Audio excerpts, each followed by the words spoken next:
Hello, and welcome to week 5 of the Atlantic Abolition and Slavery module.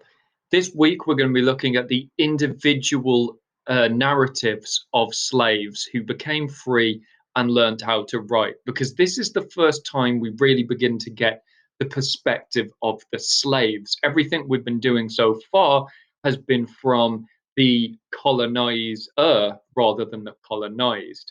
And it is really important that we look at multiple perspectives if we're going to decolonize our approach to the Atlantic world. And when I talk about slave narratives, it's important to acknowledge that we have three distinct phases and themes that emerge in the narratives of slaves. The first one takes place in the mid 18th century, between starting at about 1760 and carrying on until about 1820.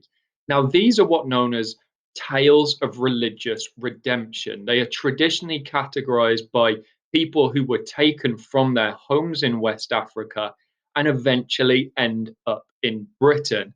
And through charitable institutions, usually associated with a church, they become Christian and write their stories. So there's a lot of religious iconography that we see in these early slave narratives, which challenges people's existing perceptions of what people from the New World are like and challenges the heathenistic depiction of Africans that had been prominent in the Atlantic world up until that point.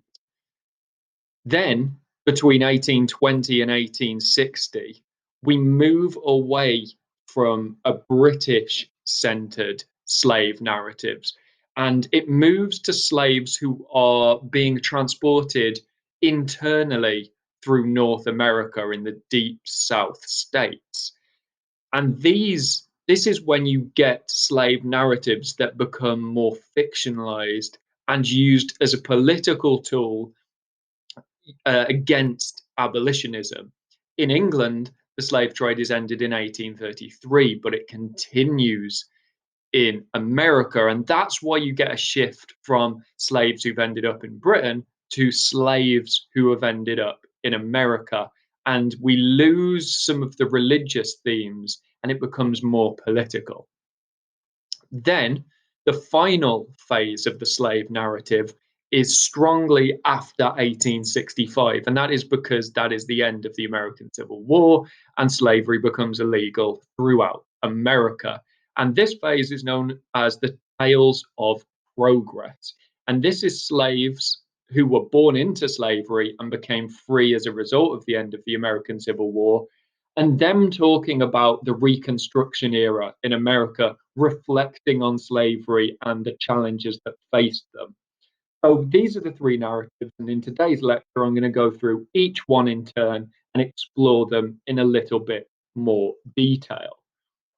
So the first written words we see from slaves really begins in the 1860s onwards. I've got a few examples written on this slide for you to take a note of. And in the seminar, I'm going to ask you to look at either an individual from this slide or the other slides in a little bit more detail.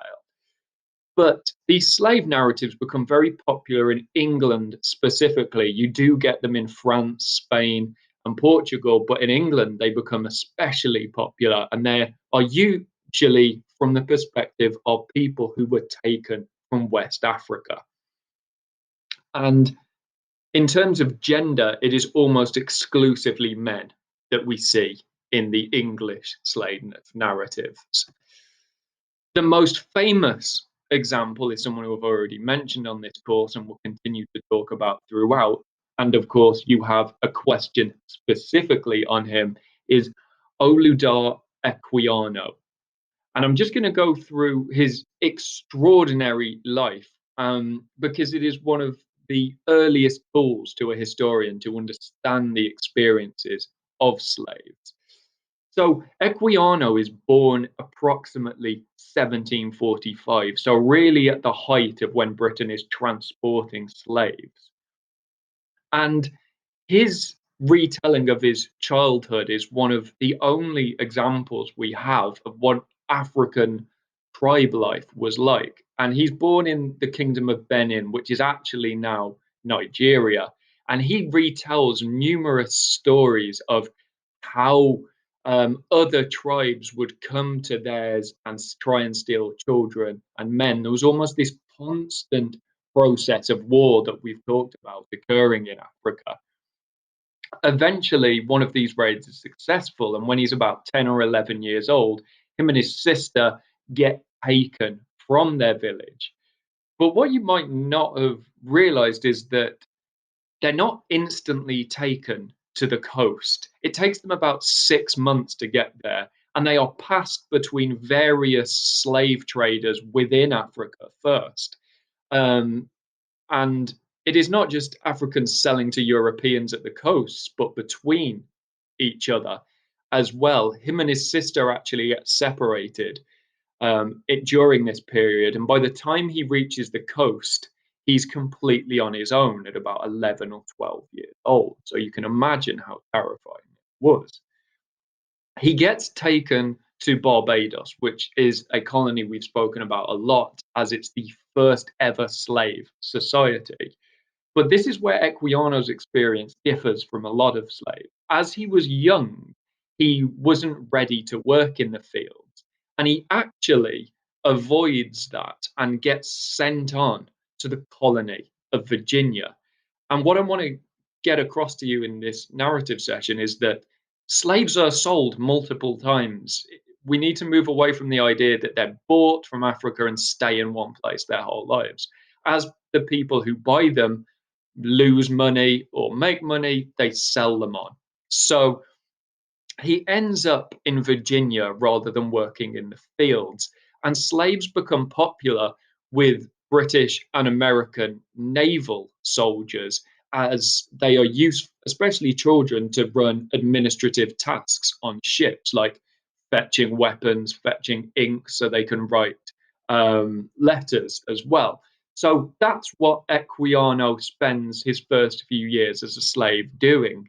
And he actually ends up in some of the most um, brutal battles of the 18th century. I mentioned the 7 Years' War and its importance to you in a previous lecture.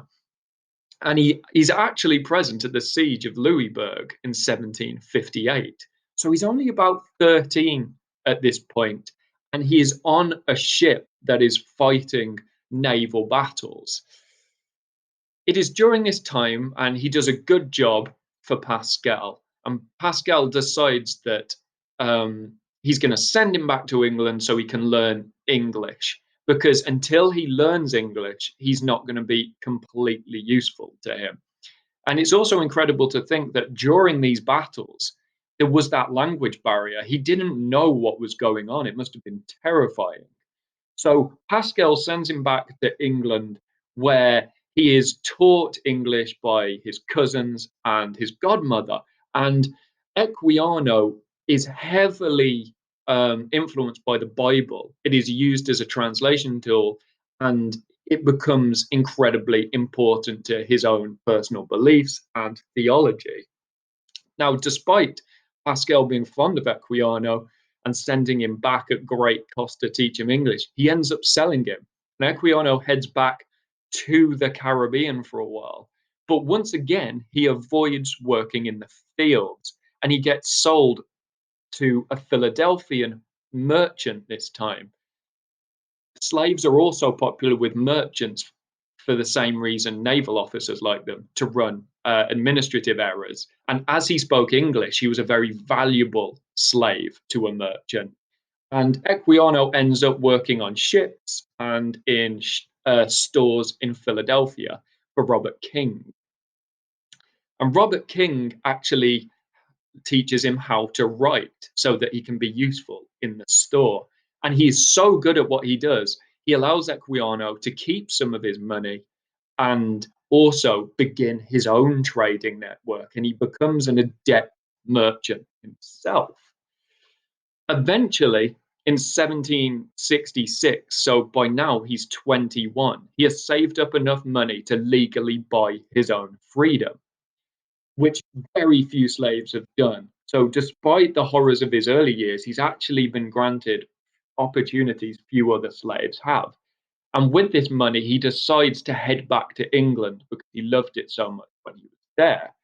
However, as he's trying to get to England, he is almost kidnapped and taken back to the Caribbean. And it's important to acknowledge that even if a slave buys their own freedom, they're often recaptured and taken back into slavery. It was still not a safe place to be as a black man in the Atlantic world, even if you had your freedom. And he spends a good 14 years just taking jobs on various ships. And if you ever get the chance to read his book, it is incredible. He ends up in the Arctic, he ends up in Central America, taking going on these wonderful adventures. He also, interestingly, helps white people to pick slaves despite his own experience. So that's an interesting dynamic. But eventually, makes enough money to live in a house in London where he meets an English woman. They move to Cambridge and marry and have children. So he is an extraordinary example of what can happen if you take the opportunities you are given. But obviously, this is an extraordinary example. Most people would have just been put into the field. But with his wealth and his experience and the education he receives, he tries to help other slaves and he sets up a colony in Sierra Leone for free slaves. And he also begins a group called Sons of Africa with a famous other free slave called John Stewart, who I would really advise looking into. He is seen in the picture on this slide. And because Equiano is so charismatic and so eloquent and well read, and really importantly, Christian, Quaker groups and Christian groups begin funding him to write his story and publish it. And that's when he publishes one of the most famous books from a slave ever written, and it's called The Interesting Narrative of Oludare Equiano. And I would really advise reading it. It is one of those books that thoroughly changed the way I think about things, and it is just incredibly emotive. It's published in 1789, so the same year that the French Revolution um, happens, and ideas are changing about the rights of man, and it becomes a bestseller, not just in Britain, but throughout Europe, in Russia, Germany, Holland, and the US, and especially when it gets to Haiti, St. Domingo, which eventually becomes Haiti. So the ideas of Equiano spread throughout the Atlantic world. And the previous ideas from the early colonists of savage black men or natives from Central America and Africa is all of a sudden shattered. He is eloquent. He is religious, and that makes a huge difference. People see that this black man is not a heathen, but God fearing and intelligent. So his role in the abolition of slavery cannot be understated. And he becomes a popular figure in enlightened circles in London. When he dies eventually in 1797, he unfortunately never sees the abolition of slavery in Britain, but he does leave £950 to his surviving daughter. Now, that is the equivalent in 2019 of £73,000. So he was an incredibly wealthy man and an extraordinary example of a slave. And this book is one of the best sources we have, and it gives us insights that we wouldn't have without it. Because of Equiano and other free slaves like John Stewart, who I mentioned a moment ago, these stories begin to take effect. And in Britain, slavery is abolished in 1833. But these narratives become popular in America, where slavery is not abolished till much later in the 60s. And this is where we get the second phase of slaves narratives, which is really designed to inspire and improve abolitionist movements, specifically within America. So this is much more American than European. And the slaves were not taken from Africa like Equiano, but were born into slave plantations in the deep south. So it's a different dynamic. They were never taken from somewhere. They are American citizens, but they are second class citizens and have no rights. So these stories become less descriptive generally, and fictional elements are added into them and dramatized to create a more profound effect. Although, in my opinion, the stories of Equiano were extraordinary enough. And I've put some more examples on this slide for you to have a look at. Pick one or two of them to just talk about in the seminar. And this is another form of non-violent resistance against slave owners, and it becomes powerful and popular in America. And what's interesting about this second wave, for the first time, we see female narratives emerging rather than simply male ones. And these are inevitably um, adding sexual dimension and an additional horror. One of the most famous examples of this is Harriet Jacobs, who was born in North Carolina as a slave. And she was actually born in a pub tavern and was raised literate. So slaves in America were often educated as well, and they could read. Um, but in 1830, as these abolitionist movements grow in momentum, teaching a slave to read is made illegal as well. So you can see that the state is concerned about the literacy levels of Harriet Jacobs. And in her young years, Jacobs receives intense sexual harassment and abuse from her slave owner. She eventually escapes and she hides in an attic of a sympathetic neighbor for 7 years. So it's almost Anne Frank parallels can be drawn here.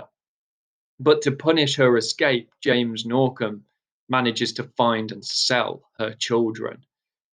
But she eventually escapes and reaches England, which is now seen, ironically, as kind of a haven for free slaves and a progressive nation. After a century of leading slavery, Britain is all of a sudden seen as at the forefront of abolitionist movements. And Jacobs and other people from this second phase of slaves narratives are extraordinary because they actually see slavery abolished in America. And Harriet Jacob goes on to establish a school for freed slave children and go on to educate them. So, an extraordinary woman. One of the other most famous examples from this time period is Solomon Northup, who you might know from 12 Years a Slave, the film or the TV series. He was interesting because he was actually born of a free slave and a free woman of color. He grew up literate. He was a farmer and a violinist, and he traveled the country performing musical numbers. It was actually when he was traveling in Washington, D.C. for a show that he was captured and taken to a plantation in New Orleans.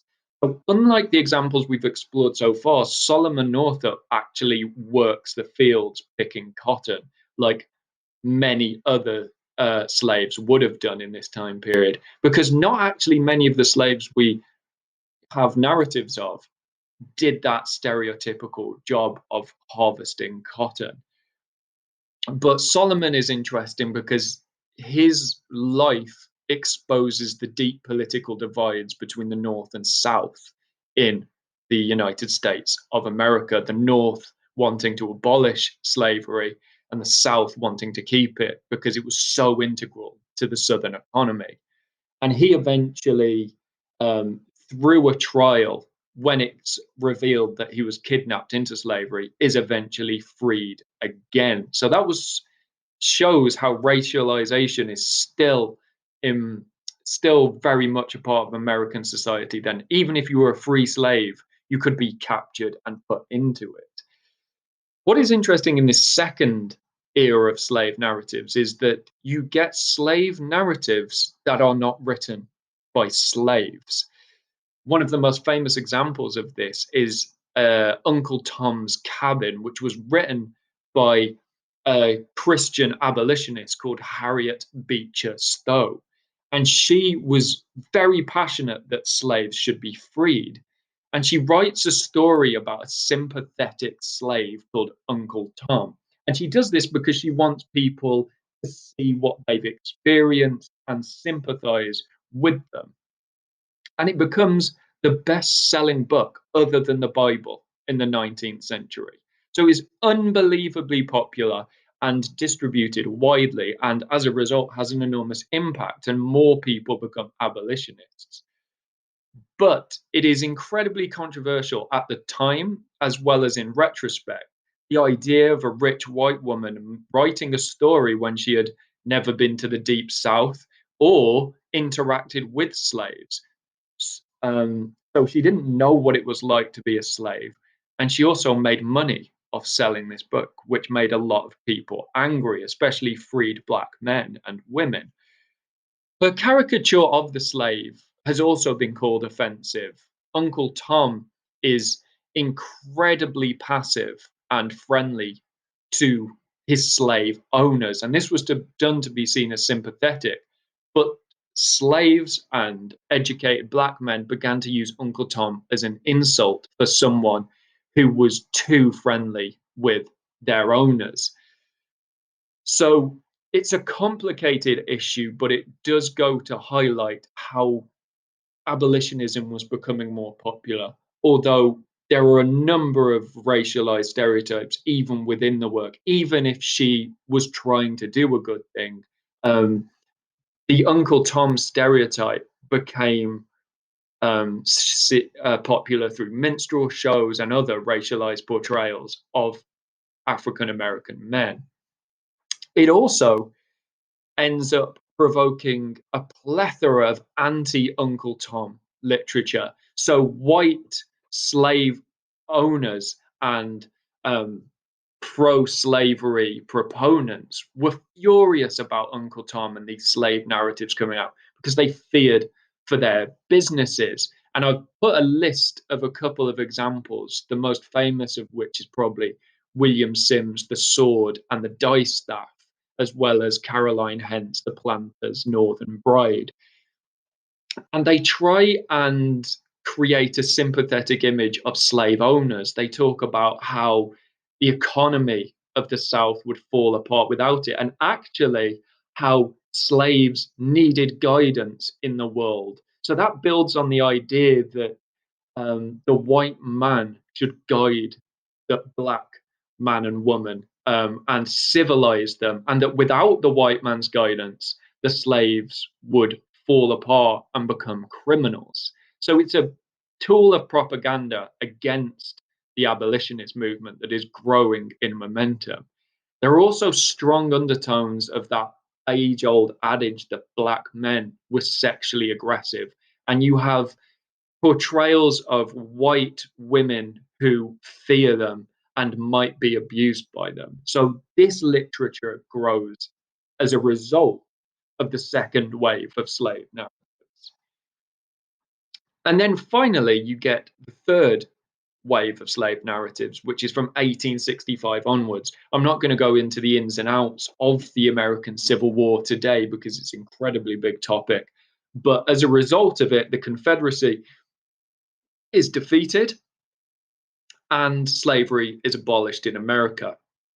And this final phase of slave narratives reflects on social and racial progress even. You get a few strange, notable examples of ex-slaves who don't really know what to do now they're not slaves and almost long to be back on the plantation. They're almost institutionalized. It's been centuries and it's all many have known. So that's an interesting element of the Tales of Progress era. Others obviously celebrate the freedom of slaveries, but explore the emergence of the Ku Klux Klan, post-construction era, the ghettos that form and where black people live, crime that rises, and the Jim Crow era. I've put some examples on this slide for you to look at if you'd like to see them.